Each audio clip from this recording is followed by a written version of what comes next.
In today's episode of Photography 101, we are going to be talking about composition and how it can take a basic photo and elevate it all the way into a professional looking photo. Let's do it.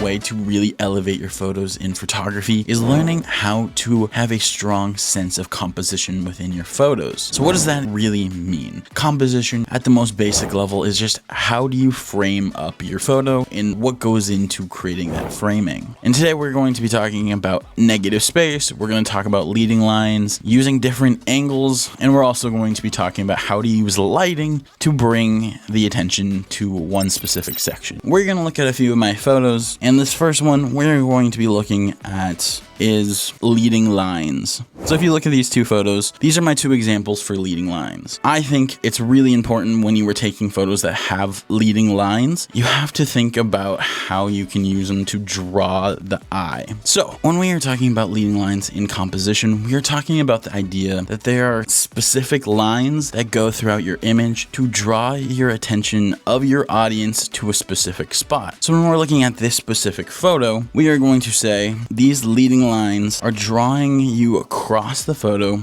and drawing your attention to the brightest part of your image. I think this one does a pretty good job as well of using these fence lines frame in the photo of knowing this is the direction that I want you to go from left to right. And that is a super important thing to do. One way is to learn how to use what's already there. This was a fence that I just saw really quickly as we were walking into this hike, and it was a nice way to frame up this photo, but also give you the idea that you were following along with this specific line. I will say right off the bat, I don't think this is the best example of leading lines, but I think this is just a good way to visualize what leading lines are. Using something that is already naturally there to guide the viewer's eye to the specific spot that you want them to look. So the next one we're going to talk about is angles. If we have a flagpole just like this one, and it's a pretty just straight on photo, like yes, I'm looking up at it. This is probably a very basic photo, something that you've probably seen a million times. One way to elevate that is using different angles. So for this image specifically, what I was doing was getting as close to this pole and looking up at it. So this is another way to also use leading lines. That big pole right there is telling you where your eyes should go and leading you to the top of that frame. But this was a great way to show that you can take a very simple subject such as a flagpole and make it look way more interesting because you're changing the way that you're looking at the object. Instead of just looking at it straight on, you're looking at it looking up. You're changing the way we're looking at it, and in doing that, you're making it a more interesting photo. We're going to talk about negative space. When we are talking about negative space in composition, we are talking about having an empty space around your one specific image. Thus, you don't have anywhere else to look but the specific spot that you want the person to look at. So if we're going to look at this image, I just saw a helicopter flying by and I was like, this is a perfect way to show negative space. The positive space would be where my image is, which is the helicopter, and then the negative space would be the sky around it. It's basically telling you, we don't want you to look at the sky because it's simple, there's nothing there. We want your eye to be drawn to that one specific spot, which is the helicopter.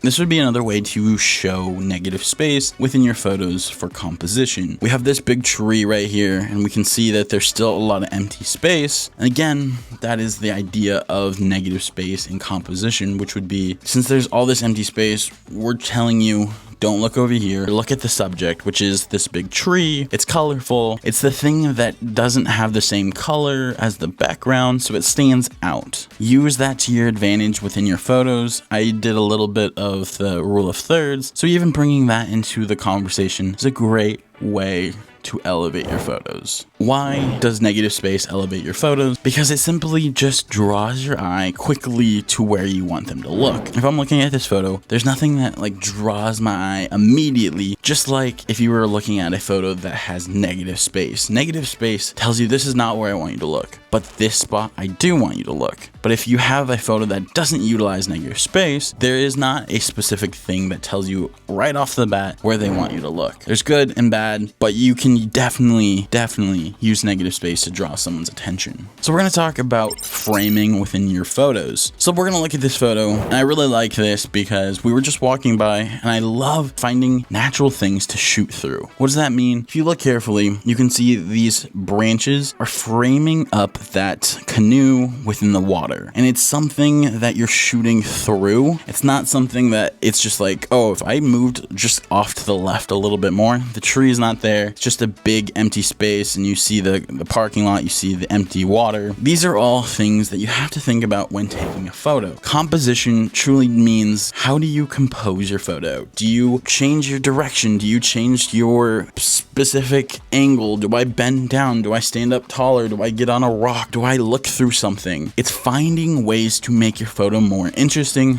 by adding layers to it. So think about it this way.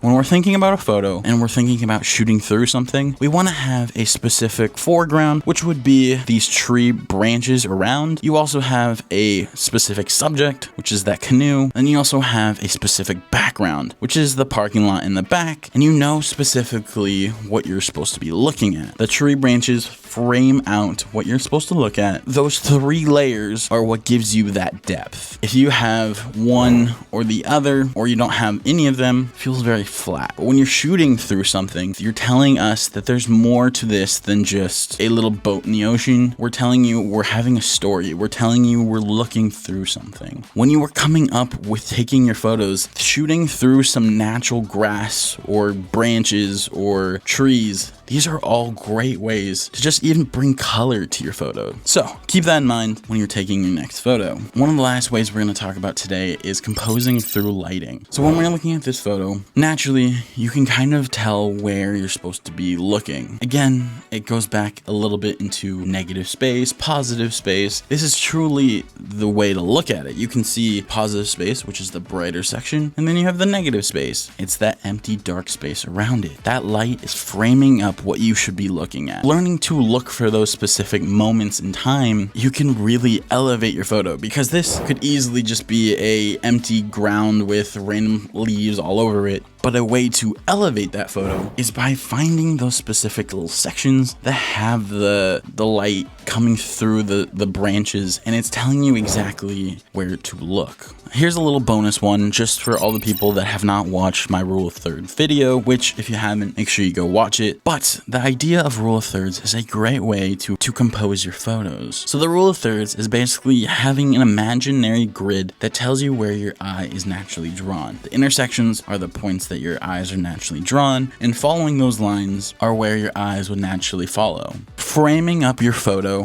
for example, with my dog, having him in the bottom right corner leads your eye directly there. It also runs into the idea of negative space, and you will learn quickly that all of these different types of composition can blend into each other, help you develop each of your photos. Because sometimes it's not going to be just negative space, it's going to be the rule of thirds. It could be lighting as well. Using these all together will help you develop the best composition that you can within your photos. So hopefully this video helped you. I will see you guys next time. Peace.